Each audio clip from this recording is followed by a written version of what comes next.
You have your copies of your oath of office. Kayo nagkaapo, hindi kayo kasali? Hindi kayo kasali? Bakit kayo dito? Biro lang yan. Siyempre, kaligaya ko na lang. Raise your right hands and repeat after me. I, state your name, having been elected to the position of, do hereby solemnly swear that I will and faithfully discharge to the best of my ability the duties of a present position and of all others I may have to hold under the Republic of the Philippines.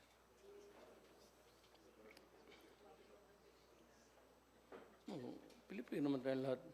That I will support and defend the Constitution of the Philippines. That I will bear true faith and allegiance to the same. That will obey the laws, legal orders, and decrees promulgated by the duly constituted authorities of the Republic of the Philippines. And that impose this obligation upon myself voluntarily without mental reservation or purpose of evasion.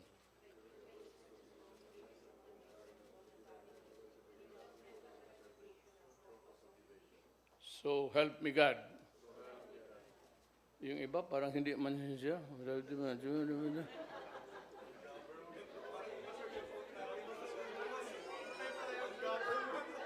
Standard ba? Ano man, total Filipino ka man. May we now invite the President for his message.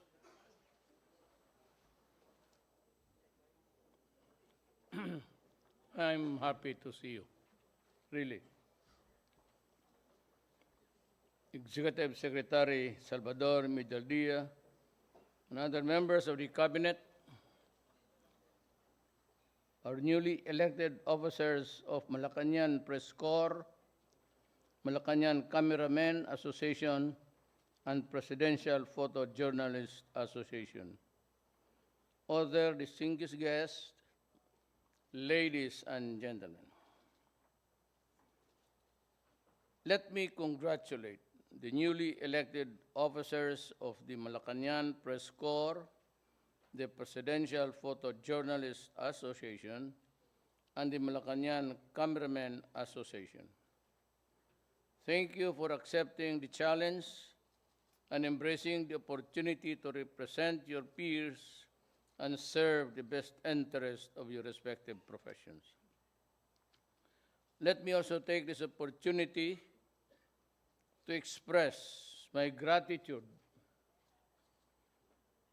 for your steadfast commitment to help this administration cascade to our people vital information on the government's important policies, programs, and services. It is highly dynamic and fast-paced age of information and communications technology, upholding accountability, integrity, and credibility in the delivery of news and information, which has become quite a challenge. As an important conduit between the government and the people, you in mass media are tasked with the sacred responsibility to ensure that truth and fairness will prevail in the delivery of information to the public. Rest assured that the government will never waver in its duty to uphold press freedom, to promote free speech, cultivate a safer environment for journalists, even as we work together in safeguarding our democratic institutions. As we celebrate this milestone, I ask you to remain our partners in ushering transformative and lasting change in society through the delivery of impartial and reliable news, and information that will help improve these scores and enable us to promote advocacies and programs that will improve the lives of our people.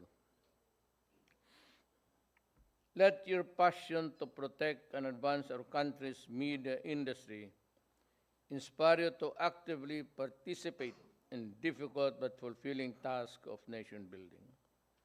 Together, let us join hands in shaping a more progressive and well-informed citizenry who will work with us in building a stronger Philippines. Again, congratulations at mabuhay kayong lahat.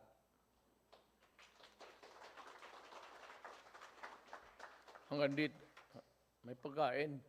Meron. Actually, i-prepared speech. Gusto ko man sana magsalita ng akin lang.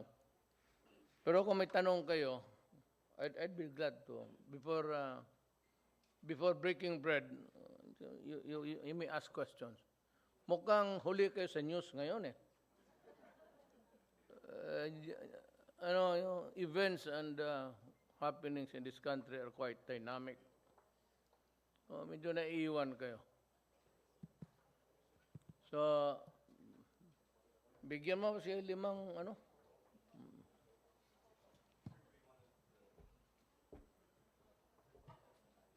Good.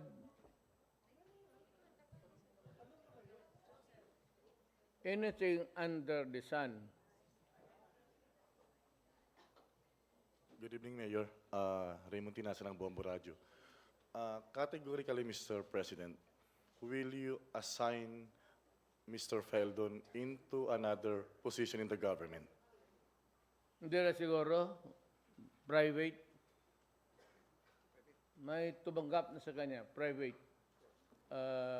corporation. Sir, how are you receiving, or how did you receive the news that the Ombudsman already suspended at least 30 Bureau of Corrections officials? Again? How did you receive, or if you have received the news that the Ombudsman Martires already suspended at least 30 Bureau of Corrections officials? Alam mo, sinabi ko na sa inyo, I'm sure I made a statement that by the looks of it, meaning ang documentation plus their testimony already established the prima facie case, especially when they admitted that they were remiss in their duty. At the very least, kung sabihin mo remiss, you use word remiss, at the very least, that is negligence. Mm-hmm. Yun pa lang. Yung, they use the, ano ba nito? Non-compromising word remiss. Kung magsabi ka, we admit, it does not refer to any particular remiss. But yan, in law, that is really negligence. Negligence is you failed to do what is mandated by the law. Last point from me, Mr. President. Earlier, may nabanggit ka na another official is yet to be dismissed. Tayo-tayo lang naman nag-uusap. Baka pwede mo nang pangalanan. Yung sir. sa Pasig River, and I forget the 2 other offices, maraming bakante yung mga araw na to. Maraming bakante. BIR at Customs ang tatamaan dyan. Thank you, Mayor. Thank you, Raymond. Joyce Balancio. Sir, good evening. Sir, sa statement ni Secretary Panelo, it mentioned that it was due because of graft and corruption. That's why you dismissed the Pasig Rehabilitation Commission Executive Director. Can you give us more details about this corruption po? Did he pocket government funds? Sino? What specific EC Pasig Rehabilitation Commission Executive Director Jose Antonio Goitia?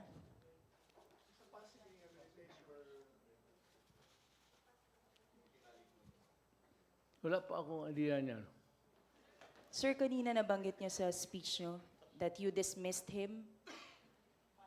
Si Pasig River Rehabilitation Yung Rehabilitation commission. Yes, sir.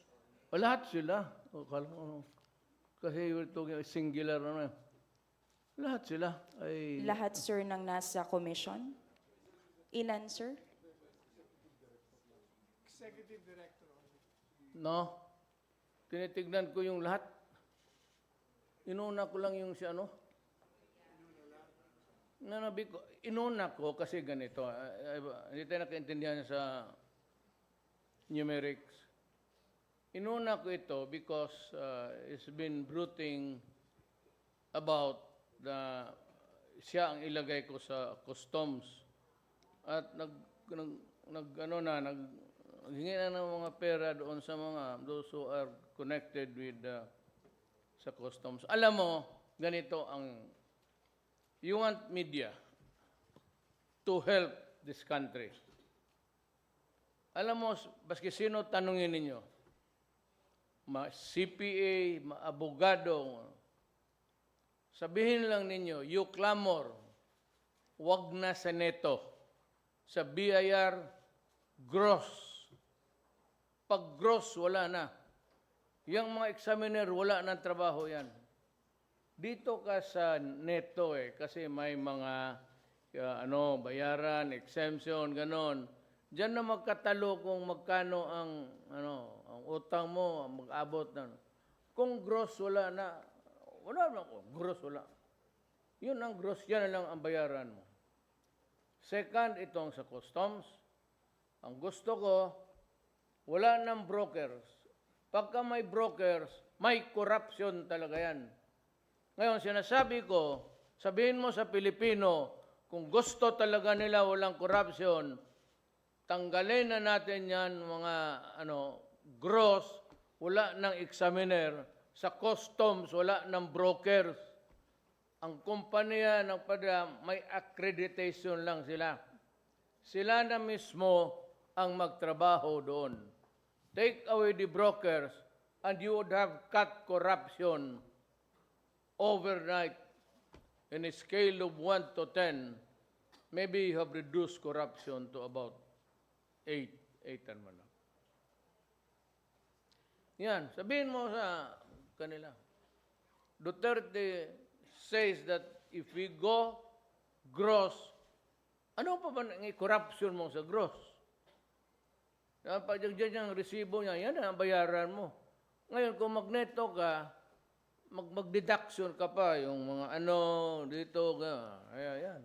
Pagdating ng examiner, hindi, dito, ito. Ngayon, ang last deal is, sige, sagad na natin to 5. Bigay mo yung 2, yung amin, 3. Ganon. Kung sincero talaga kayo, and you are on my side to stop corruption, if media would really help government and the Filipino people, all you have to do, tayong lahat, we agitate Congress, gross na tayo. At putang ina yung brokerage na yan, alisin na yan. May mga warehouse lang, rentahan na lang. Hindi na ako kung ikaw, palagay ko, SM ka, you get an accreditation from the customs collector. Ito yung representative mo. Siya na ang maglakad. Siya na mismo. At sabihin ko sa customs at BIR, you only have about 2 days to act on it. More than that is corruption. Madali naman yan. Diyan ang barko, ganyan. Sabihin, mag-abot isang buwan.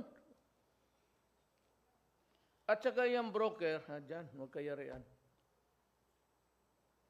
Gusto talaga ninyo? Yan. Sir, going back lang kay Goitia, so you mentioned na nanghihingi siya sa customs. Can you elaborate on that, sir? He's using his position? No, he's telling people that he will be appointed customs collector. And already was collecting. But other than that, also supplies connected with their work in the Pasig River. Okay, and nabanggit niyo, sir, una lang siya, may mga susunod pa po mula dun sa commission na sisibakin po ninyo. Pinapatingin ko, pinapasilip. Okay. But my intention is to wipe them out. All of them. Maraming bakante sa gobyerno. BIR pati customs. Sir, kanino po ninyo pinapatignan itong Pasig River Rehabilitation Commission? Sino po nag-iimbestiga sa kanila ngayon? Wag muna. Hindi ko sabihin kasi hindi na magsalita yung mga yan. Close up. Alam mo na kung sino kung imbestiga. Sir, top officials po, no? Top officials. Yes. Thank you, Thank you, sir. Joyce. Follow up muna tayo. Henry and then Celerina. Follow up. Maganda ka ngayon. Kaya. Mr. President, magandang gabi po sa inyo. Kailan po ninyo o ngayong gabi ba ay ipinag-uutos na ninyo na tanggalin na ng Bureau of Customs ang mga brokers nila?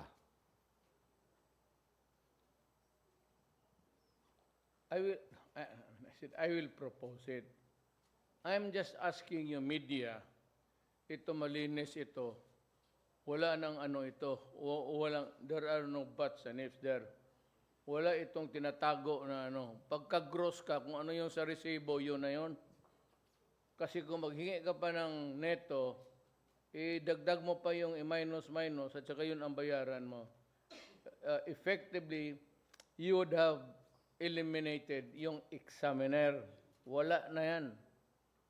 Pag gross, sabihin mo sa taong bayang Pilipino, I am strongly recommending gross, kagaya ng Hong Kong, kagaya ng Singapore, yan, and even Japan, gross, i-gross mo. Tapos dito sa ano, wala nang broker. You designate, yung importers will designate a person who will be accredited with the Bureau of Customs, and they are the only ones allowed to go there. Oh, depende na yan sa itong malalaking ano. Hindi ito papasok ng corruption kasi pagka ganon, alam mo sila yung matalo. Kung pati ba naman yung accredited tao nila. Yan ang totoo. Gusto nyo walang korupsyon? Tanggalin mo yung neto. Go gross. Lahat dito sa puro gross yan. Tayo lang ni neto. Ang neto, may korupsyon talaga yan. Kasi may mga minus, tapos examiner. Hindi, ang bayaran mo talaga ganito. Kayo po ba hanggang ngayon ay naniniwala pa na mayroon pa rin pong malalang problema ng korupsyon sa Bureau of Customs, Mr. President? Gusto ko nang mag-resign eh. Sabi ko, hindi ko kaya. Lahat ng opisina itong gobyerno na ito, kung masunog ko lang ito dyan sa, sunugin ko na. Sabi ko, gusto ko mag-resign kasi napapaiyak ako. Hindi ko talaga kaya. Ngayon, I'm just costing alone. Pero kung may kung magpalit naman, hindi marunong. Example, ito si Robredo. Di ba I told you, itong mga police and government employees, pwede kayong tumanggap ng regalo. Ano use the word token and nominal? Alam mo kung saan ko kinuha yan? Sa Anti-Graft and Corrupt Practices Law. It is an exception. Basta konti lang. Allowed yan. Pumayak agad ito si Lacson. Mr. President, the illegal starts with Ayaw ko naman kasi kaibigan ko, kung magbasa ka naman ng, maawa ka naman, magbasa ka naman ng libro, hindi ka naman abogado. Itong si Robredo, abogado, it is constitutional illegal. God damn it, nandyan yan sa batas. And I use the words of the law, nominal, pati yung gratitude. Ikaw nakidnapan ka na sa uli yung anak mo. Ako mayor for 20 years. Ano nangyari dyan? Magpadala ng lechon, magpadala ng pagkain. Alang-alang magpadala ng Mercedes-Benz yan. But, kayong lahat, tunayin ko kayo. Okay. Gratitude. You give money, you give food. You throw a party for them. But tanungin ko kayo ngayon. Magkano yung gratitude?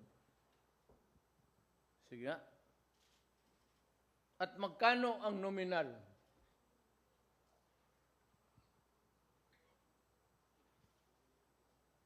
Kung may isang in-check dyan, kinidnap, tapos magbigay siya ng 5 sakyan sa estasyon, is it nominal or in gratitude? Binigay pa sa gobyerno? O magpaparty siya, pakain? How then would you measure the nominal value, yung pinakain mo sa tao, at token? Anong token niya? Keychain? Kaya itong nanauna na na little things, corruption starts with little things. Sabihin ko sa kanila, what is the value or the tawag nito, the exchange for yung gratitude? Pati yung sabi mo, nominal. Kung kidnapin mo si may ari dyan, silang lahat ng mga kidnapin mo si Ayala. Magbigay si Ayala ng kotse sa mga polis na nakarecover sa sinong nakidnap sa kanila. Would you charge the policeman because it is not nominal? Who determines nominal and token value?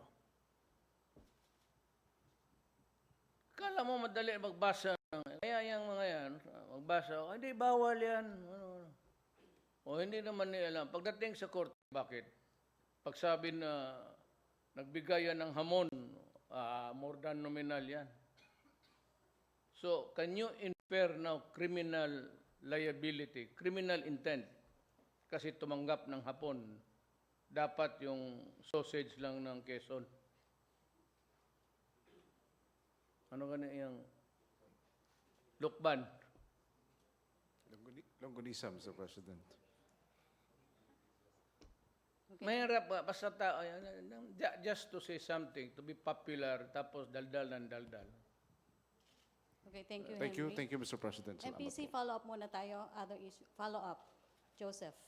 Si Celerina, follow-up? Okay. Related. Nag-stem cell ka? Nag-stem cell ka, no?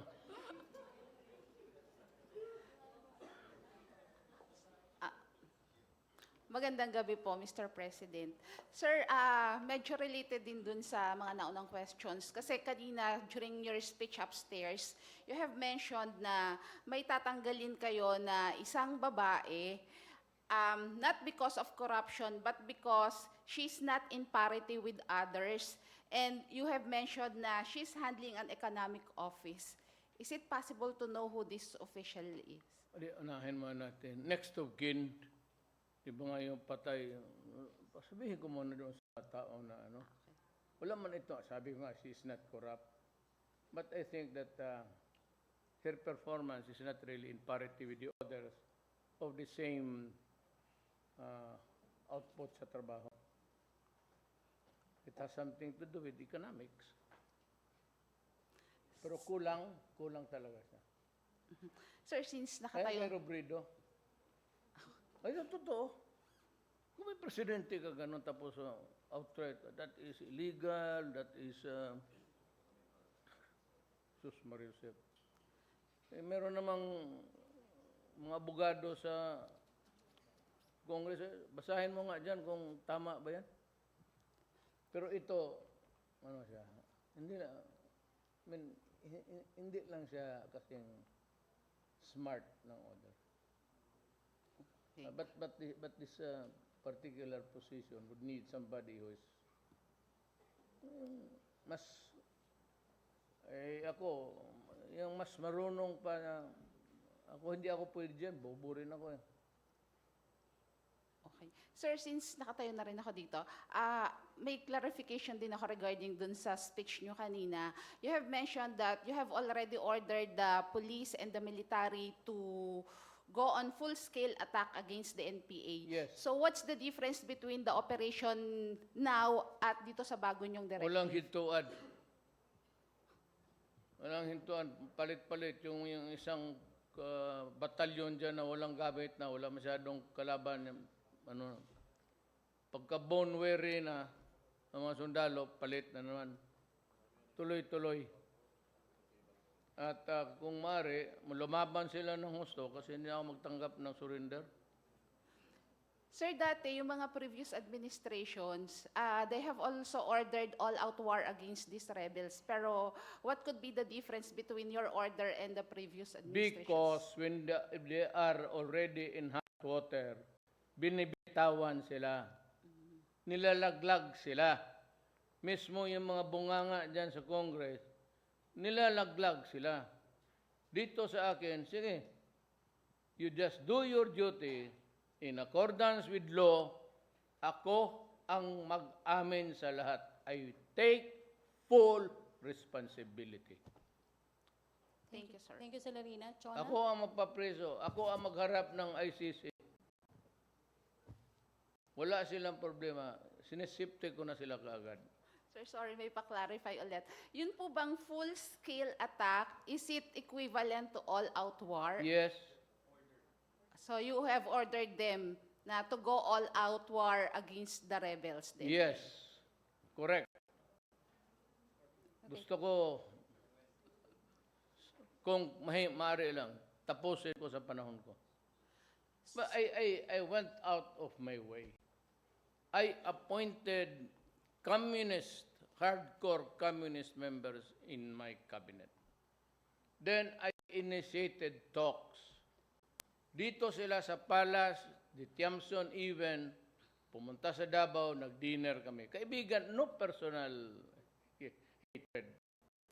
Pero hindi kami magkaintindihan. Gusto mo,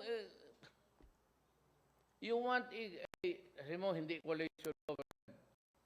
Pero yung mga JASIG, yung agreement na previous, pag ipasok mo yan sa fabric ng national laws natin, pati constitution, parang ang labas coalition talaga. Sir, the all-out war is effective when? Tagal ko na binigay, na kung sinabi sa inyo. Hindi, sir. Kailan po yun, sir? Kasi nagalit ako kung bakit nilaslas nila yung liig ng pulis. Kayong mga taga Davao, ayan si Alinyo, palagi man kayo kasama ko, in all akyat ko sa bukid, sinasabi ko sa mga sundalo, pati pulis, huwag ninyong saktan. Kasi ang policy ko, i-deliver mo yan sa akin para makita ko na walang nikusi, wala. Ano bang kusi sa Tagalog? Kurot. Tagalog, hindi marunong. Magmana pakinggan kusi. Thank you, sir. Magtanong ka ng mga komunista dyan, lahat. At sa awa ng Diyos, yung mga sundalo ko rin na nabibihag nila, pinupuntahan namin nila ni Bong noon, sinasauli naman, Wala namang nangyari. Bakit dito sa Negros? Kasi sa Negros malalim ang away. Habay, na-explain ko naman sa inyo, hindi ba? Na-explain ko na sa inyo, hindi ba? Not yet? Yes. Anong yet? Na-explain yun na, sir. Na-explain yun na. Ganit, maupo ka na lang, ma'am. Kasi tatagal yan. Iba-ibang klase ang rebelde sa Pilipinas. Itong taga-Negros, malalim ang ideolohiya nila. Kasi itong mga taga-Negros, karamihan dyan, descendants lang ng mga tenants, ng may-ari ng mga tubuhan, na noong unang panahon, binigay ng mga Espanyol. Ang karamihan, yung mga Espanyol, tinatawag ng insulares, na hindi na bumalik sa Spain. Sila yung binigyan. Kita mo, wala naman kung ano, mga mestizo, gano'n. Even in Davao, Wallstrom, doon sa Padada Christensen Plantation ang pangalan niyan. Malita Doromal Plantation. Yung mga mestizo, yung mga descendants ng mga yan were given to them by virtue of their right as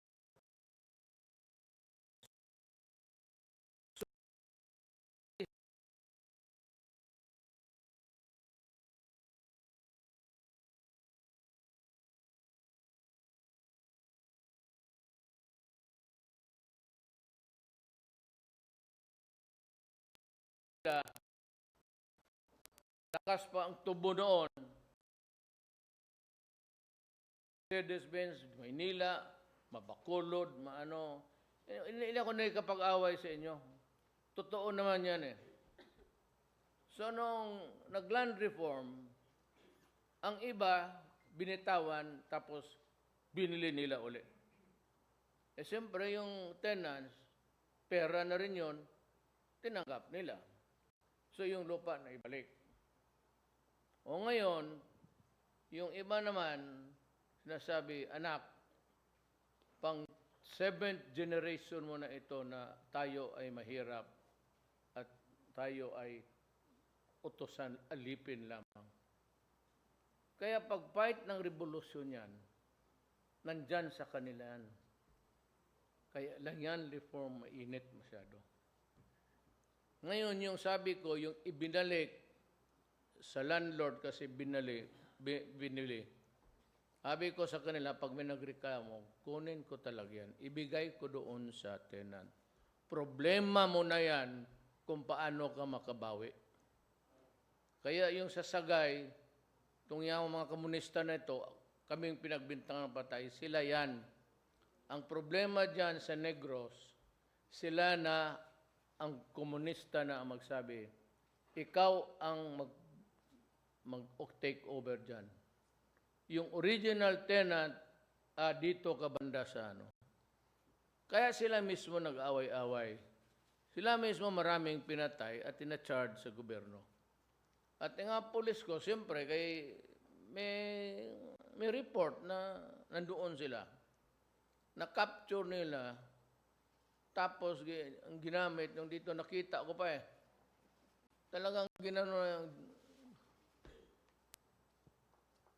Kaya ako, sabi ko, akala ko ba mag-usap tayo? Akala ko ba po tang-ina disente itong usapan natin? Eh kung magbarila ng isang bala, Pero kung i-gillette mo yung... Kaya ako nagalit. Sabi ko, kung ganito, hira na lang tayo. Tapos ayaw mag-admit. E samantalang ako naman, kung may nangyari sa Davao ano, sabihin ko, I'm sorry. At we make reparations. Yung matamaan ng kanyon, tapos sasabog yung bahay, kasali na ang mga occupants. Di collateral damage ng actual war. Pero yung paupuin mo, yung paluhurin mo yung police, tapos gasgasin mo ng gillette yung Sabi ko, nasabi nila na ng army na huli na daw. Sabi ko, ako, 19 years old lang eh. So, bali squad leader. Sabi ko, hanapin man. May promise ako, di ba? 6 million na. O 7 million na ngayon. Hanapin talaga ninyo ang totoo. Ang gawin lang ninyo, putulin ninyo yung ulo, ilagay ninyo sa box ng styrofoam, lagyan ninyo ng ice, at dalhin mo dito, kaya magtawag tayo ng press con, si Rocky ang magdala dito sa styrofoam sa harap natin, buksan mo, ipapakita natin sa kanila. Totoo yan. Bakit mo ganunin? Nasa karami ninyong putang ina nagsurrender sa Mindanao, ni isang kurot wala. So why do you do it to my soldiers? Okay. Yan. Mayor, we still have more. More? Chona Yu, then Julie, Rosalie Cos, and Joseph Morong. Good evening, Mr. President. Sir, there is a report from AFP saying that patients die as traffic jams block ambulances in Metro Manila. Given this situation, will you beg for emergency powers po? No? Why? Dito sa Manila? Yes. Bakit ako maghihingi ng emergency power? Traffic po, sir, in Metro Manila. And patients are dying because of because traffic jams are blocking the ambulances in. Ma'am, nabungo lang kasi ako sa aeroplano. You should know that ang hearing ko dito, I have a fracture there. Ito ano ko, hindi ko na makakita. Lapit ka na. Huwag na masyado malapit. Okay, sir. Patients die. Patients are dying. Patients Oh, sir, yung mga pasyente na mamatay ngayon dito sa Metro Manila dahil yung mga ambulance nata-traffic. So, given the situation po, will you beg for Congress to grant you emergency powers para ma-resolve po yung traffic dito sa if you remember, my love, yun yung sinasabi ng mga first days ko sa mayorship ko dito. Yung EDSA, inaano na it would require a huge resources at hindi madali makunan because kung idaan mo sa normal procedure, hindi naman kaagad talaga process. It takes months. Tapos bidding, corruption na naman. Ako, bilihin ko sa tindahan, magkano yan? Emergency powers that just like what was given to Fidel Ramos and Aquino. Ako, hindi ako naghingi. Sabi ko lang, bala, silang mga si Tugade was one. Nung napag-usapan na sa Congress, may isang lady senator. Ano na kaagad dyan, narinig ko hindi, mahirap ito. Wala na mo, you cannot trust this guy with corruption, malaking pera to, bungala. Sabi ko, nakikinig ako. Sabi ko, sabihin mo sa kanila, huwag na lang. Ngayon, sabi ng isang senador, doon sa isang senador, willing daw na pag-usapan. Sabi ko, what for? I cannot complete the project. I cannot clear EDSA with the remaining years of my term. So pag kinuha ko yan, umalis ako, hindi tapos, may maiwan pa. See, I told you, corruption. Tingnan mo, ang ginawa, iniwan pa na incomplete. When as a matter of fact, verily, you cannot complete the project within 3 or 4 years. Sabi ko, wag na lang. But someday, maybe kung magtakbo uli yan, yan ang laglag ko sa kanya. That if there's anybody responsible, it's because may mga tao ditong Pilipino Ano siguro kay sa breeding nila, extra proud. Parang sila lang ang honest. Sila lang ang talagang, ibig sabihin, with all the integrity and sabihin ko yan. But if the clamor, ang Duterte, sabihin ko, putang ina ninyo, narinig naman ninyo yung gagang yan. Bullshit, sinabi ko. Nag-umpisa lang pa lang kami, sabi yung graft and corruption. Adi kayo na lang. Gawa ninyo, Presidente, ang yawa na yan. Sige. Kaya ako mismo ang magsabi sa mukha niya. Sir, shift lang ako ng konti. Yung deadline niyo po sa mga local government officials, yung 60 days na deadline niyo for clearing operations, what is your assessment? Are you satisfied? Not yet, because si Anyo is the one receiving the field reports from the provinces. I do not have it. He does it for me. Kaya ako may cabinet members because I exercise the powers through the cabinet member. I have yet to, pero si Anyo, nagbibigay ng sanction. If Anyo recommends for your suspension or dismissal, I will approve it if you fail to honor the order of Anyo. I'd be glad to, sabi niya, suspend mo ito kasi tamad. Okay po, sir. Thank you. Thank you, Jonah. Julie? Hindi, nung sa aeroplano ito, maraming hangin kasi magpasok, kasi may crack. Sige ako ganon, hanggang hindi talaga lalabas. Di ba di ba rin ako nabantayan? Pinapalabas ko yung... Hello, sir. Good evening. Ma'am. Julie Aurelio po of Inquirer. Ipa-follow up ko lang po yung question kanina. Inquirer? Apo, sir. May tabloid? O? Hindi, sir. Jaryo po. Biro lang yan. Ikaw naman, init ka agad. Lapit ka dito. Follow up ko lang po yung proposal niyo po kanina na alisin na lang po yung sistema ng broker sa Bureau of Customs. Sa Bureau of Customs po, Sinasadya mo sir. yan, mama. Hindi, sir. Tama ka. Yung proposal po niyo na yon, paano po natin gagawin yon? Is it should be under a law or executive order? Hindi na maghintay ng law. Hindi po kailangan ng batas doon, sir. Law, yan law. Paano po, sir? Parang Ano, sabihin directive ko na lang. po sa inyo? Apo. Sabihin ko lang, I cannot, I am the executive of this government. There are things which I have to do that Congress cannot tinker with. Yeah. Those are one of them because that is to save the country from perdition. Maraming ganon, maraming corruption. Opo. So gusto mo ng corruption, o sige, mag-pass kayo ng law, but I will not wait for them. Iaatasan niyo po ba yung DOF para tingnan po ito kung paano tatanggalin yung broker sa Bureau of Customs? Sabihin ko lang yun, you ignore. I-ignore na po yung yung You ignore the broker, sir. broker. Okay po. You go to a broker, I will not deal with you.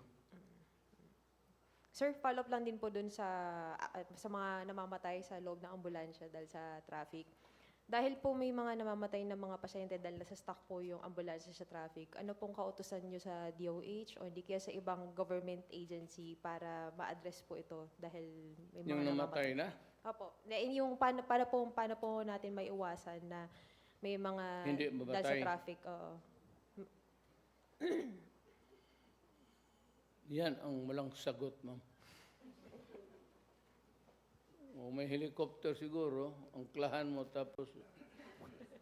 Yan din po yung suggestion ni Secretary Panelo kanina, sir, na gamitin pa yung mga helicopter ng government. Maybe I will ask all itong lahat na Metro Manila, Highway Patrol. Pag may emergency, wag lang yung emergency na nagmamadali. Ito minsan yung iba, nagsasakay ng basta walang emergency, nagsasiren. Pag ganun, huli talaga. Ngayon, pag may nakita sila ng siren, tapos hilain na lang. Nakita mo yung, tapos Parang hagad, sir, ganun, para i-escort. hilain nila. Itabi nila para makalusot. And maybe that would be a mandatory work for them. Will Pagka may gon. you'll be issuing us an order for this? Yes, nandiyan na siya. Thank you, sir. Cause ko kay Danny Lim and itong Haggard sa police. Thank you, sir. Must hila. Rosalie, Duty, please. duty bound to hila.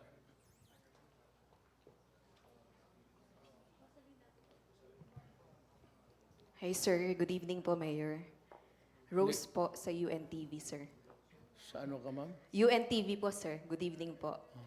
Apo. Sir, regarding po sa statement ni Ombudsman Martires, nabanggit niya po na para daw po hindi magkaroon ng conflicting findings dun po sa investigasyon ng anomalya sa pagpapatupad ng Good Conduct Time Allowance, dapat daw pong mag-defer sa Ombudsman ng Presidential Anti-Corruption Commission sa ginagawang investigasyon ng Ombudsman. Pero po, si Commissioner Belhica refuses to adhere at ipagpapatuloy daw po nila yung ginagawa nilang investigasyon. May basbas nyo daw po ito, sir.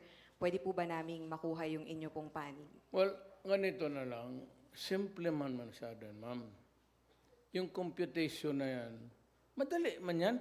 Parang indeterminate sentence law lang yan sa criminal law.